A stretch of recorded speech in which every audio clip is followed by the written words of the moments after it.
I study hibernation. During hibernation, animals essentially switch off various processes in the body, thereby reducing their metabolism and allowing them to save energy. This is sort of like what we do when we sleep, but to a much deeper extent. Therefore, we can think of hibernation as existing on this continuum of energetic savings, where human sleeping offers the least in savings and deep hibernation offers the greatest. It turns out all sorts of animals can do this. We've seen hibernation in squirrels, bats, bears, groundhogs, hamsters, bumblebees, and even some species of primates. They're all capable of hibernating, but this then raises the question, why can't humans hibernate? As humans, we sometimes like to joke about how nice it would be if we could hibernate through our winter responsibilities, which would be really nice right now. But all jokes aside, if we could actually master hibernation, this could truly help solve some of the major problems that we face in health, science, and space travel. Just imagine the deep space missions that would be made possible if we could reversibly slide humans to the right side of this scale. This is where my research comes in. In our lab, we study the tenrec, and it's a mammal from Madagascar, and it can hibernate, but it's not like any traditional model of hibernation that we've studied before.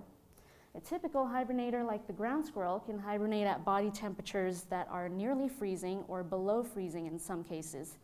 In contrast, the tenrec can hibernate at body temperatures that are upwards of 70 degrees Fahrenheit, which is very warm for a hibernator. If we want to induce hibernation in humans, we have a very warm body temperature of 98.6 Fahrenheit. It's going to be a lot cozier for us to hibernate at 70 degrees Fahrenheit than it is at 40 or below. Another fascinating aspect about how tenrecs hibernate is that in a typical hibernator, like the ground squirrel, it will undergo these repeated cycles of cooling down, warming, cooling down, and rewarming.